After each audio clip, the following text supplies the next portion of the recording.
This program is brought to you by thepodcastfactory.com. I mean, hard teaching is what goes in the thing you want them to buy, right? And it's perfectly fine to give them a sample of what they're buying, but I typically do not do that in the email, or I very, very seldom or very, very little do that in an email. Hi, my name is Igor Kheifets, and this is the List Building Lifestyle, the only podcast which delivers cutting-edge conversion strategies from the online trenches straight to your earbuds. Download the transcript of today's episode and all future episodes at listbuildinglifestyleshow.com.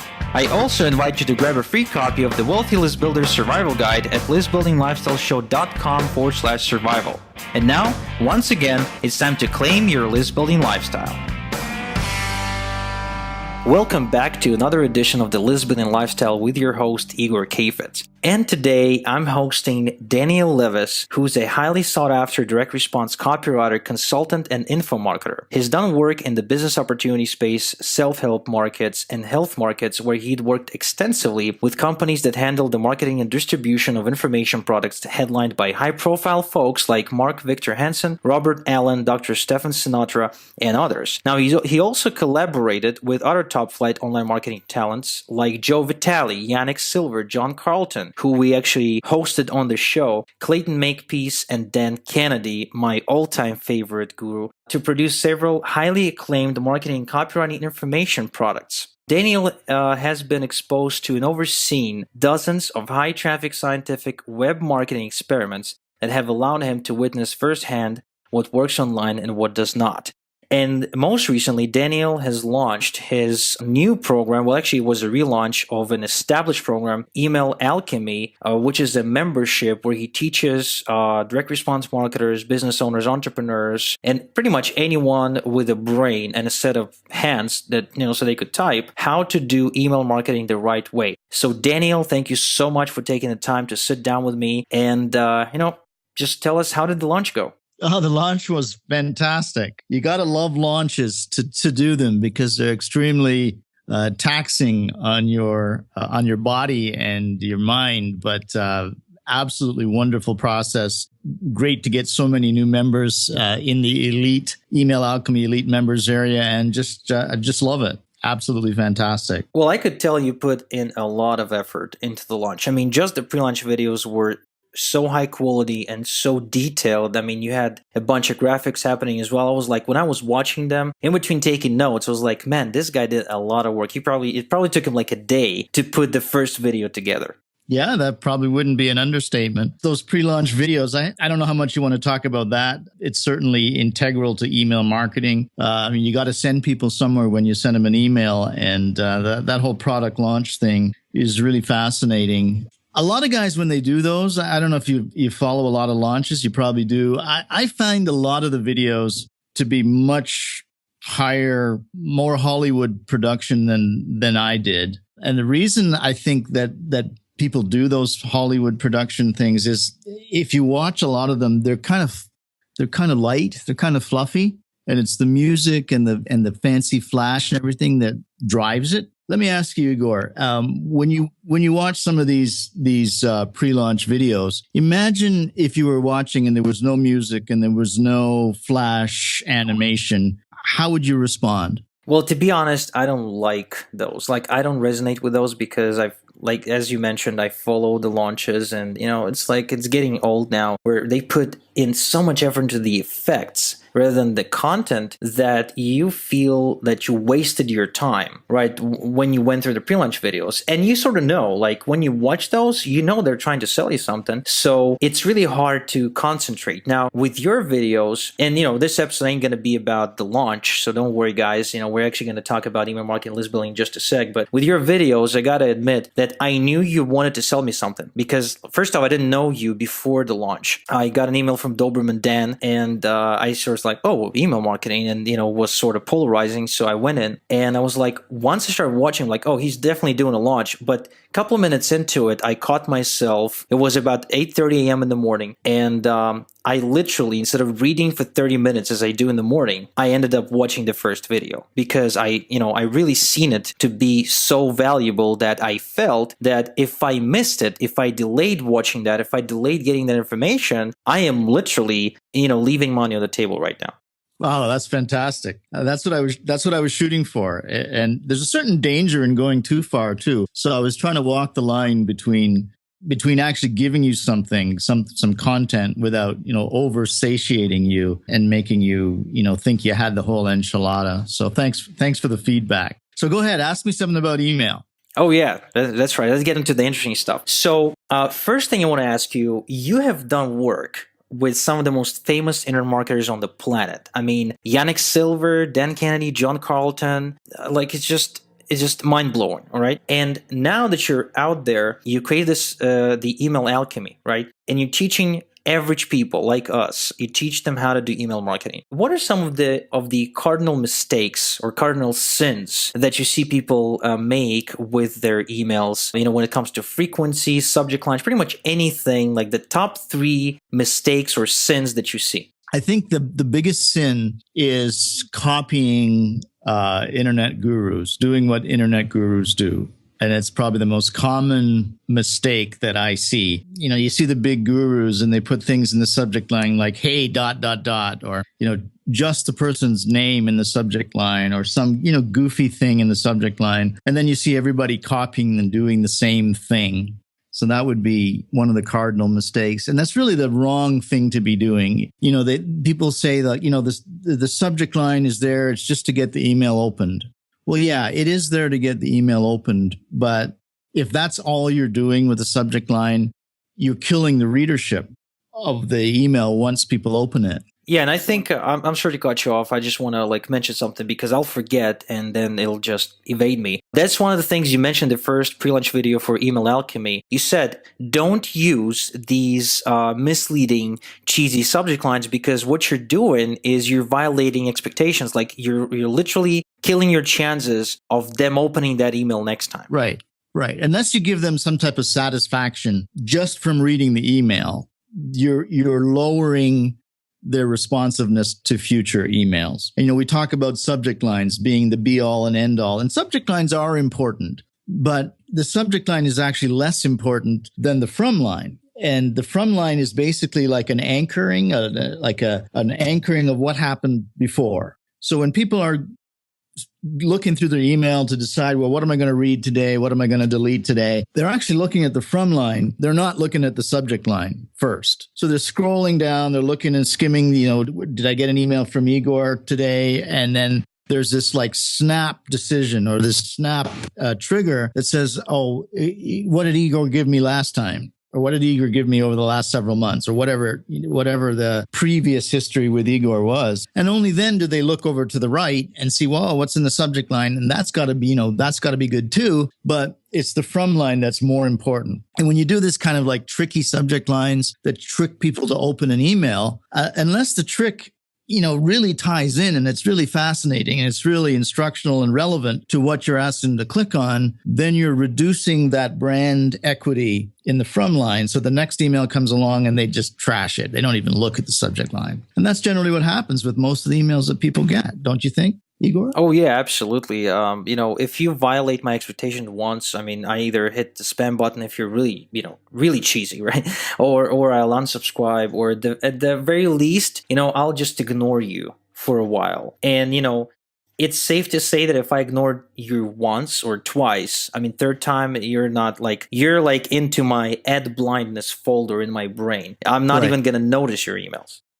That's right. And it's the same thing in the body of the email. Like the typical guru approach is, right, they write you a tricky subject line and then you open the email and there's 2 paragraphs in there. Right. And they're telling you about all the great things that are, waiting for you when you click, but they don't tell you a damn thing about what it is. So you click on it and you're not very likely to buy because you have no idea what's on the other side of that click. So you're just really clicking because you're curious. And when you do that, people will click a lot, but they don't buy very much because, they're just not they're not primed. You haven't pre-framed that click as anything apart from some, blind sort of benefit. And if you want to really do well with email marketing and you want to do well over the long term, you want to avoid doing what the gurus do. You want to give them subject lines that are curiosity inducing, that offer some type of a benefit, that actually tell you what's inside the email, and that also have what I call a pattern interrupt. And, the gurus have the pattern interrupt and they have the curiosity. What they lack usually is what I call a relevant benefit, like some type of a hint as to what is inside of that email, so that when you open it up, oh, yes, he delivered, he followed through. Same thing with the copy inside the email. Don't be afraid to tell them the story. You're going to get less clicks. I'll warn you that right now, but don't worry about that. It's not about how many clicks. It's not about how many opens you get. It's not how many clicks you get. It's how many sales you get. You can't go to a bank and say, hey, look, I got a bag full of open and click-through rates here. I tried, man. They did not cash that in. They wouldn't cash it. So if you really want to do well, you need to get good at writing copy. You need to be able to grab people's attention and hold it inside of that email. And the longer you can do that within reason, like my emails are typically like 500, 700, 900, maybe even over 1,000 words. And that's longer than most. It's not a book or anything. I mean, you can read 1,000 words in 4 minutes, right? These emails are really like 2, 3, 4 minute dialogues that I have with people, so that by the time they have dialogued with me for 3 or 4 minutes, they are like ready to rock and roll when they click that button and they go to do whatever it is you really want them to do, is to, opt in or to buy something or to watch a video or whatever it happens to be. You're going to get people that are much more compliant when you ask them to click on that link. It's funny that you mentioned the word dialogue. I would like to continue listing the cardinal sins. So just, to make a mental note to go back to the word dialogue, because I think it is really, really critical we explain exactly why I use that word. So mistake number 1, copying the gurus. Do not do that. At least not unless you know exactly why the gurus use that particular subject line or that particular benefit or their particular formula. So what's the cardinal sin number 2? Well, I think the cardinal sin number 2 is not providing any kind of substance, not providing any kind of value right inside of the email. I mean, typical email marketing common wisdom says that, email is really just, it's a simple notification service. We're going to send people out an email and we're going to judge our success or failure by how many of them clicked. And before they can click, they have to open. So when you have that as your goal and you have that click as your key performance indicator, you will err on the side of not providing anything of value in that email and assuming that email is only about telling people, okay, I got this great video for you to watch, or I got this great offer for you to check out. And so I'm going to try to get you to click. And therefore, there's no value in that email apart from, hey, I got this thing I need you to click on.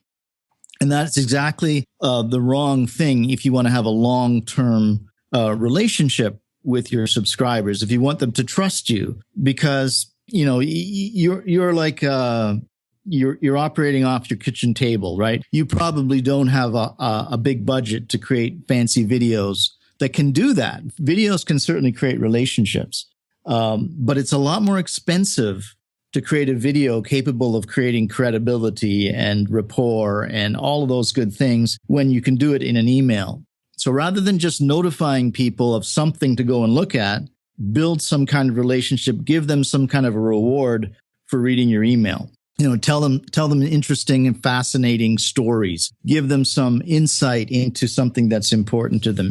Provide some inspiration to them, some hope, some entertainment in the email itself, rather than just saying, hey, I got this thing for you to go look at online.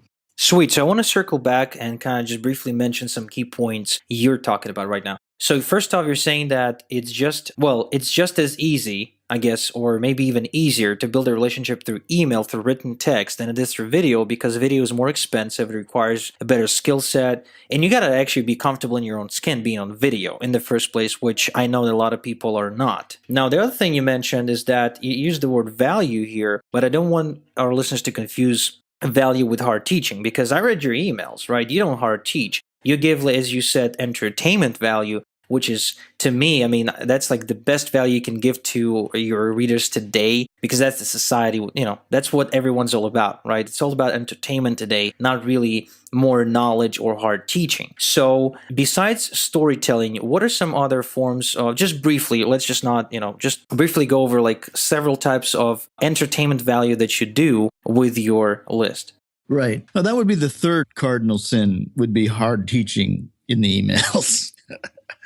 So there's number 3 for you. Yeah. I mean, hard teaching is what goes in the thing you want them to buy, right? And it's perfectly fine to give them a sample of what they're buying, but I typically do not do that in the email, or I very, very seldom or very, very little do that in an email. What I want to give people, though, is, as you say, Igor, I want to give them entertainment. I want to inspire them. I want them to feel, empowered, so that when they click, they're in a much higher state of readiness to buy. And some of the things that you want to put in the email to create that, I have like a whole list of things that I use. One of them is and this is a little bit deep, so we won't go too far down the rabbit hole, but one of the things is celebrity worship. The people are fascinated by the Kardashians, and they're fascinated by Donald Trump, and they're fascinated by all these people in the media. And so I will use that, and maybe I'll take something topical about what's happening with Donald Trump, or what happened with Miley Cyrus and the finger rubbing incident. And I'll put that in an email, because that gives people, they just enjoy that kind of thing. It's entertaining. It's really a lot of fun to watch a celebrity, fall on their face. Like, who doesn't love that? Well, I do. I gotta be honest. So that's one thing. Another thing is the bizarre, the weird, the just like really strange stuff. And I can take as a weird, just strange story, and I can twist that and make it relevant to just about anything. So it's a matter of taking that weird story and then creating a series of associations between, well, what happened in that weird story, and how does that associate to something else that's a little closer to what you want to sell, and how does that associate to something that you want to sell? And basically coming up with finding a weird story online and then twisting it so that I can take that attention that I've absorbed and then send it off to the link and have a really good association, so that it actually teaches them something, gives them hope, gives them inspiration to do something that they want to do anyway, and channel that onto a purchase or an opt-in or whatever. So that was number 1, celebrity worship. Number 2, bizarre, weird stories or news stories, or just bizarre stuff that you can, make relevant through association to what you're doing. I'll give you another one. I'll give you 3. 3 is a good number. Embarrassment. My favorite. People are just fascinated by, stories of embarrassment, because they're glad it's not them. and number 2, they want to avoid embarrassment. And it's just, wired into our psyche to be, we want to belong. And embarrassment is like, you've done something wrong. You're going to be shunned by the group. So it's just inherently a lightning rod of attention and interest. To give you an example of an email that I wrote, and I write about embarrassment all the time. I mean, even just putting the word embarrassing in the subject line is going to get you somewhere. So one of the things that you may have heard of Robert Allen and multiple streams of income. You heard of that? Uh-huh. I wrote an email about multiple streams of embarrassing income. Now, would you open that? Absolutely. And inside, I tell this just horrific, embarrassing story about, my past and the crazy things that I've done to earn multiple streams of embarrassing income. But any kind of embarrassing story works. That's just my way of associating it to, how does this tie into what I'm selling? I'm, going to help you to make some money. So, multiple streams of embarrassing income. It's kind of got a double-edged sword. It's a bit of wordplay with something that's already got a lot of traction in the marketplace, multiple streams of income, and embarrassing. It's kind of putting those two things together. So does it have to be about you? Oh, no, not at all. It can be an embarrassing story that, we love to hear embarrassing stories about other people that we can laugh at or that we can learn from or that we can just be glad it's not us. Sure. Nice. Well, I think the embarrassment one is pretty much the most profitable one I've ever used, and I keep using it. I do my best to press every possible button that my market has through my emails. I try to write their insecurities as hard as I can because I learned that, that for me personally, the only way I do something, like the only way I lost weight when I was really, really fat was when I felt truly embarrassed about being fat. Like, unless if I felt okay being fat, I would have never got, my act together and got off soda pops and cakes and sweets and stuff like that and, got my ass into the gym. So I think if you're listening and you're thinking, well, I don't want to be, I don't want to be a dick to my list. I don't want to I don't want to be a bad person. I don't think embarrassing other people is nice. Well, you're actually doing them a huge service by embarrassing them into taking action and improving their life, given, of course, that you're selling something that is going to help them improve their life. Yeah, I mean, a lot of the stuff I do is kind of negative. I mean, another one of the hooks that I use a lot is betrayal or revenge. These are like nasty, gutter stuff, right? It's the kind of stuff that drives the Enquirer, the National Enquirer. But that's what gets people's attention, and that's what gets people to change. Like, we don't do anything without emotion, right? If you take the E off the word emotion, what do you get? Motion, right? Well, we want people to take action. So you have to stir up the emotions, and a lot of times it's negative stuff. And that's perfectly cool, as long as you have the good intention behind it.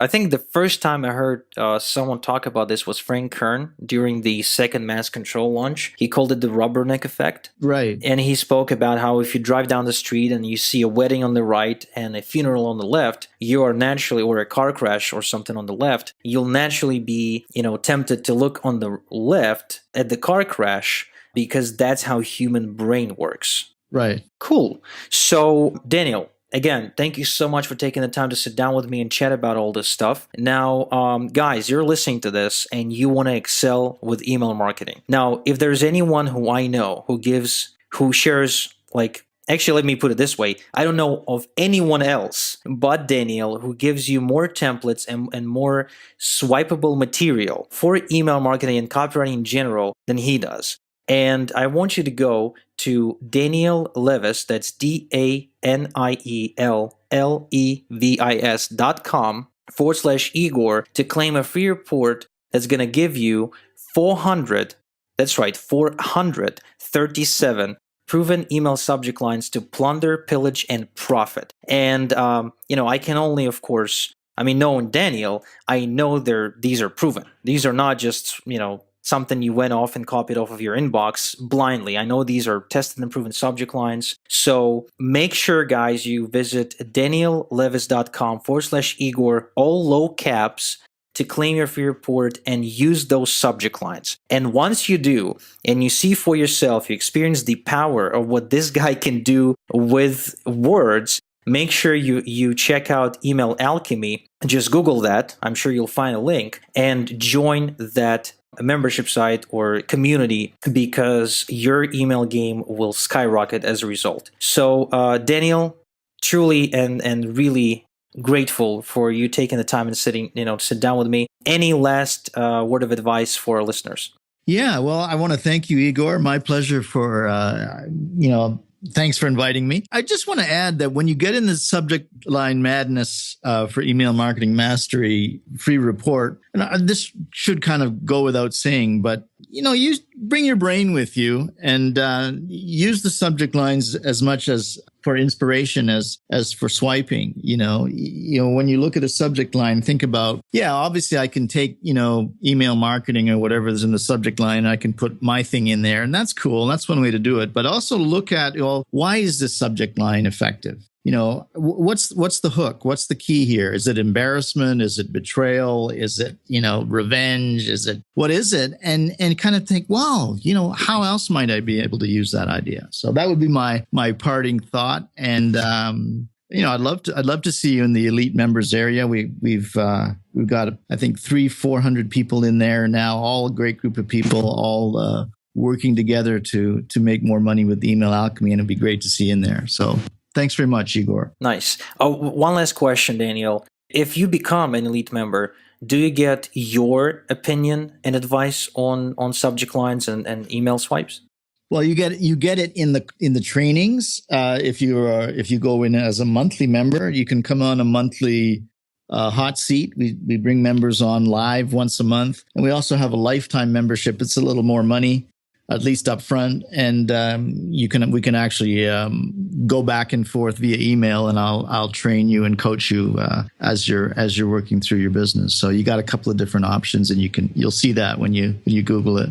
Well, as someone who invested literally tens of thousands of dollars to work with some of the world's best copywriters, including John Carlton, I want to say that having someone like Daniel or anyone with as much experience, emailing you back and forth with you and suggesting how to improve your subject lines, how to improve your email swipes. And it's not just the words, right? It's the psychology and the thinking behind it as well, can be invaluable. It's just, lifetime value here is just insane. So if you can afford it, I really recommend going all the way and making sure you try and get, under Daniel's wing, so to speak, because, a year from now, you'll be doubling, tripling, quadrupling your income simply because you'll be smart enough to know what to say, when to say, and how to say it, to elicit that response from your list. And, Daniel, I couldn't have enjoyed more this interview, and hopefully it's not the last one we do together. So until next time, have a great week, and I'll talk to you soon. Oh, thank you, Igor. Thank you for listening to The List Building Lifestyle. Make sure to subscribe on iTunes or Google Play to never miss an episode. Because who knows, just one conversion tactic we share on the show might double your list and double your business. Download the transcript of today's episode and all future episodes at listbuildinglifestyleshow.com. And don't forget to claim your complimentary copy of the Wealthy List Builder Survival Guide at listbuildinglifestyleshow.com/survival. This is Igor Kheifets, and until next time we talk, have a good one.